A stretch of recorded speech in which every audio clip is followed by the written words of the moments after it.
Hello বন্ধুরা, welcome back to Tanushree blogs 30। আশা করি তোমরা সবাই ভালো আছো, আমিও ভালো আছি। তো আজকে একটি রেসিপি ভিডিও নিয়ে তোমাদের সামনে চলে আসলাম। আর এটা দেখতে পাচ্ছ, আমি একটা ফুলকপি নিয়েছি। তো কি ভাবছো, ফুলকপি দিয়ে রেসিপি করব? না, একদমই না। তো কি রেসিপি তৈরি করতে যাচ্ছি ওটা দেখার জন্য একদম স্কিপ না করে পুরো ভিডিওটা দেখতে থাকো। তো দেখো, আমি কিন্তু ফুলকপি থেকে ফুলকপির যে ডাঁটাগুলো ওগুলো কিন্তু ছাড়িয়ে নিচ্ছি। আর একটা একটা করে সবগুলো ডাঁটা ছাড়িয়ে নিয়ে আমি এগুলিকে একটু ভালোভাবে ধুয়ে নিয়েছি। তো ফুলকপির যে নিচের অংশটা ওটাও কিন্তু কেটে শক্ত অংশটা বাদ দিয়ে ভেতরে নরম অংশটা নিয়েছি। তারপর এটাকে ভালো করে ধুয়ে কুকারে দিয়ে দিলাম। আর কুকারের মধ্যে সিদ্ধ করব, তার জন্য জল দিয়ে দিলাম। তো দেখো, আমার সিদ্ধ হয়ে গেছে। এখন আমি দেখো ফুলকপির ডাঁটাগুলো ভালোভাবে সিদ্ধ হয়ে গেছে। এখন আমি এটাকে মিক্সিতে নিয়ে নিলাম। আর দিয়ে দিলাম কয়েকটা কাঁচা লঙ্কা, আর দিয়ে দিলাম কয়েক টুকরো রসুন।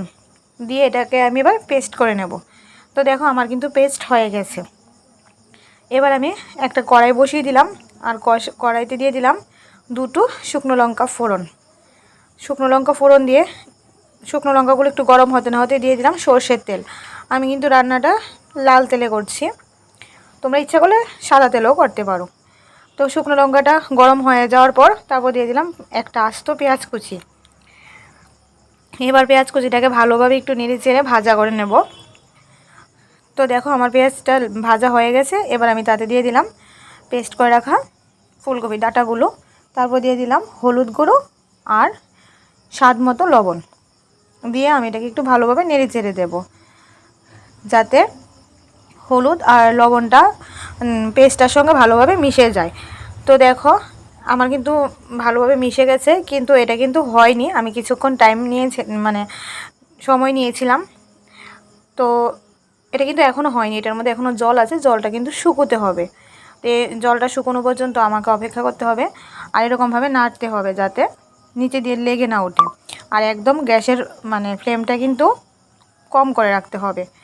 তো দেখো, আমি একটু ছড়িয়ে দিলাম যাতে জলটা ড্রাই হয়ে যায়। তো কিছুক্ষণ রাখার পর দেখো জলটা আরও ভালোভাবে শুকিয়ে গেছে, দেখেছো?